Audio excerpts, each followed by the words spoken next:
यहीं से सुखदेव भगवान ने एक नया अध्याय प्रारंभ किया, जिसे रास पंचाध्यायी भी कहते हैं, 5 अध्यायों वाला। इसके पीछे तात्पर्य यह है, भाव यह है, मानो भगवान के लिए जिन्होंने वैकुंठ सुख का भी त्याग कर दिया हो, वैकुंठ सुख को भी तिलांजलि दे दी हो,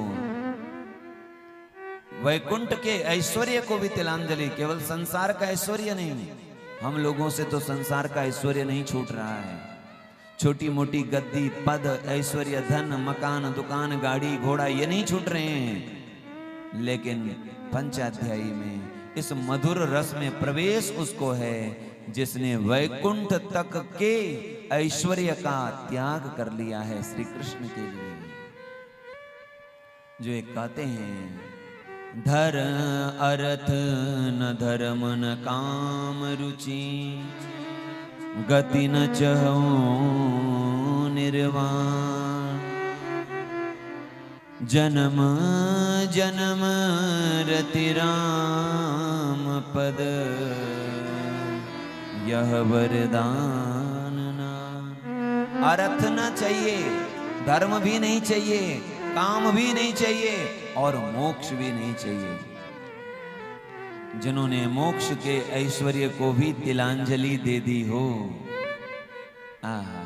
और गोपियों के संबंध में यदि चर्चा करें तो ये गोपियां कोई सामान्य नहीं है, ये गोपियां कोई साधारण स्त्री नहीं है। आगे जाकर उद्धव जी के प्रसंग में जब हम सुनेंगे, चर्चा होगी, आहा, सुखदेव भगवान तो ऐसा वर्णन करते हैं कि ये गोपियां कौन हैं, भले वनवासिनी है, सन्यासिनी है, श्री कृष्ण के लिए जिन्होंने सब कुछ संन्यस्त कर दिया है, संत्यज्य यानी संन्यस्य, जिन्होंने सन्यास धारण कर लिया हो श्री कृष्ण के लिए, वो सन्यासिनी हैं गोपियां। दूसरा भाव यह है, इन गोपियों ने ब्रजमंडल को स्वयं चुना, ब्रज की अहीर बस्तियों में रहना इन्होंने स्वयं चुना। और ये गोपियां कोई साधारण नहीं है।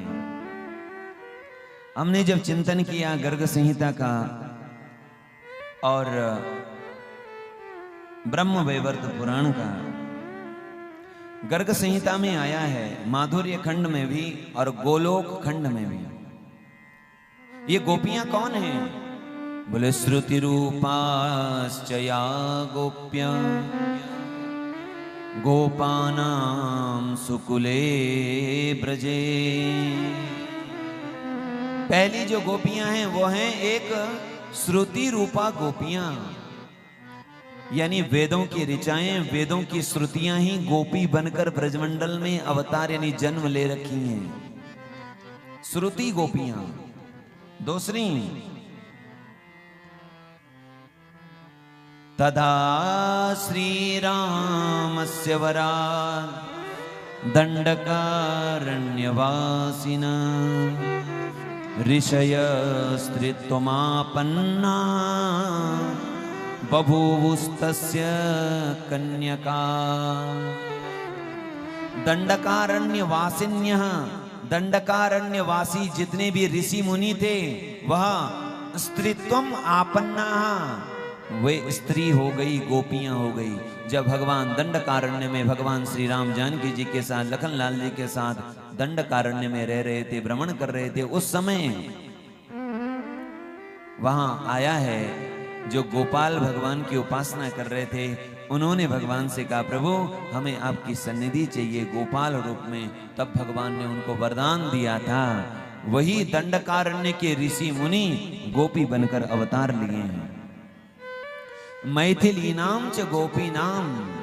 जब भगवान का विवाह हो रहा था उस समय मिथिला में जितनी भी देवियां श्री राम जी के ऐश्वर्य से मुग्ध हो गई थी, उन्होंने मनी मन प्रार्थना की, हमें भी राम जी से ब्याह करना है, हमें भी राम जी से ब्याह करना है। भगवान ने कहा, इस समय मेरा व्रत है कि मैं एक पत्नी ही धारण करूंगा, आप लोगों की कामना में कृष्ण जन्म में, कृष्ण अवतार में पूर्ण करूंगा। तो मैथिली यानी मिथिला की जो देवियां थीं, जिन्होंने भगवान को पाने की प्रार्थना की थी, उनके लिए तप किया था, वही गोपियां बन गई। वहां प्रसंग आया है वापिस आते समय कौशल देश में, कौशल मानस में ये प्रसंग नहीं है, ये प्रसंग वाल्मीकि जी का है। वापिस आते समय कौशल देश में ये एक जगह विश्राम किया। राम जी की बारात आ रही थी, वहीं कौशल देश की देवियों ने जैसे राम जी को देखा, सबने कहा हम भी राम जी से ब्याह करेंगे, हम भी राम जी से ब्याह करेंगे। राम जी ने कहा इस समय नहीं हो सकता है, इस समय वैकेंसी पूरी हो गई है, इस समय संकल्प है केवल एक ब्याह करूंगा, लेकिन आप लोगों का मनोरथ अवश्य पूर्ण होगा। वह कृष्ण अवतार में वही गोपियां, वही कौशल देश की देवियां गोपी बनकर आई हैं। और अयोध्या वासी नाम तो गोपी नाम वर्णनम सुनो।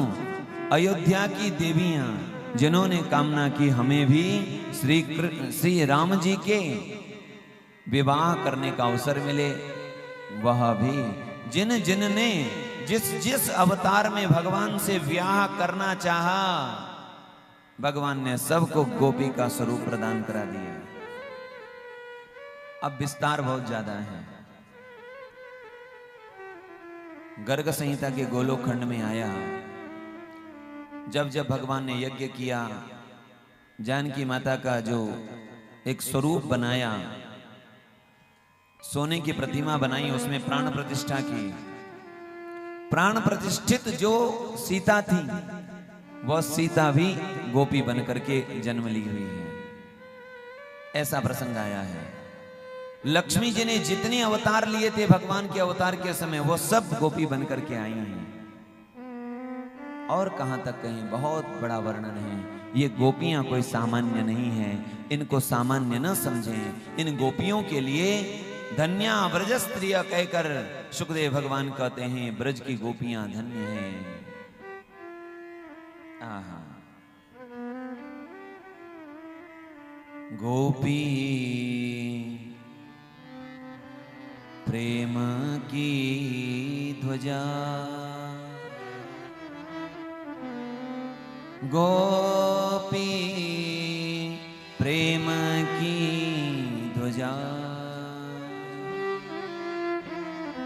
जिन गोपाल कियो बस अपने, उर्धरि श्याम भुजा। गोपी कौन है? बोले प्रेम की ध्वजा।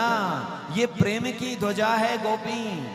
गोपी कोई सामान्य नहीं है, प्रेम पंथ की ध्वजा है।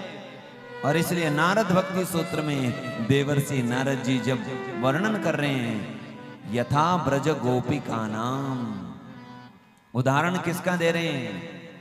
उदाहरण किसी ऋषि मुनि का नहीं दिया, उदाहरण दिया यथा ब्रज गोपी का नाम। भक्ति कैसी हो?